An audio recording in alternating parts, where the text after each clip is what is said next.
વડોદરા શહેરના ગેંડા સર્કલ પાસે લારી ધારકોએ કોર્પોરેશનની દબાણ શાખાના ત્રાસથી કંટાળીને વડાપ્રધાન મોદીનો ફોટો લગાવી અનોખી રીતે વિરોધ કર્યો હતો। વડોદરા ગેંડા સર્કલ પાસે વર્ષોથી લારી ચલાવીને ધંધો કરતા 9 જેટલા વેપારીઓને દબાણ શાખા દ્વારા હેરાન કરવામાં આવતા હતા, જેથી આ વેપારીઓએ કંટાળીને ગેંડા સર્કલથી 500 મીટરથી પણ વધારે દૂર આજે પોતાની લારી લગાવી હતી। 35 દિવસ ધંધો બંધ રહ્યા બાદ આજે પોતાના ધંધાની શરૂઆત કરી હતી અને લારી પર વડાપ્રધાન મોદીનો ફોટો લગાવ્યો હતો, જેથી કરીને કોઈ તેમની લારી હટાવી ના શકે। લારી ધારક મહેશભાઈ અગ્રવાલે જણાવ્યું હતું કે વડાપ્રધાન મોદી સારું કામ કરે છે, વિકાસ કરી રહ્યા છે અને અમને મદદ પણ કરે છે। સ્વનિધિ યોજનામાં 10,000 રૂપિયા અમને મળ્યા છે। અમે વર્ષોથી ગેંડા સર્કલ પાસે અમારી લારી લગાવીને રોજગારી કરી રહ્યા છે। જો કે કોર્પોરેશન તંત્રએ અમારી લારીઓ 8 વખત જપ્ત કરી લીધી હતી, જેથી છેલ્લા 29 દિવસથી અમારો ધંધો રોજગાર બંધ થઈ ગયો હતો। જો કે હવે અમે ગેંડા સર્કલથી 500 મીટર દૂર અમારી લારીઓ લગાવી રહ્યા છીએ અને આજે અમે વડાપ્રધાન મોદીના ફોટો લગાવીને અમારા ધંધા રોજગારની શરૂઆત કરી છે।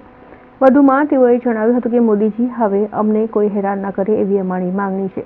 કોર્પોરેશનવાળા 8 વખત અમારી લારીઓ ઉઠાવી ગયા છે અને દર વખતે 2500 રૂપિયાનો દંડ કરે છે। છેલ્લે જ્યારે લારી લઈ ગયા ત્યારે દરેક વેપારીને 6 થી 8,000 જેટલો દંડ કર્યો હતો। મોદી સાહેબ કહે છે કે સૌનો સાથ સૌનો વિકાસ, તો અમને પણ અમારો વિકાસ કરવા દો। જ્યારે અમારો ધંધો રોજગાર બંધ થઈ જાય છે ત્યારે અમારે પરિવારનું ગુજરાન ચલાવવું મુશ્કેલ બની જાય છે। ઘરના લાઇટ બિલ ભરવા, ગેસ બિલ भरवाનું ખરેખર मुश्किल बने છે। हमको यही कहना है कि साहब किसी तरह से पेट भरे और हमारा धंधा चले। हमको जो भी उन लोगों की जो भी है उसका माफ़ी पत्र दिया हुआ है और जो भी कभी कोई अगर हमारी भूल हुई उसके लिए माफ़ी हम चाहते हैं और हमारा धंधा चले। हमारे जितने भाई हैं 56 लोग हैं, उन लोगों का सबका पेट भरे उस तरह से पोजीशन है। 9 लोग हैं उसमें 56 जन है, 56 जन का पेट भरे उसे ही हम चाहते हैं और बाकी कुछ नहीं।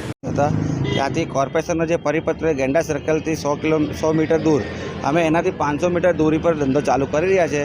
1 મહિના 6 દિવસથી અમારી લારીઓ બંધ રાખી અને બધું સામાન લઈ ગયેલા। એને કોર્પોરેશન શ્રી દિલીપ રાણા સાહેબને માફીપત્ર લખીને આપવામાં આવ્યું છે, ધારાસભ્યને માફીપત્ર લખીને આપ્યું છે અને અમને અહીંયા હેરાનગતિ ના કરે, અમે ટ્રાફિકનું પણ ધ્યાન રાખીશું।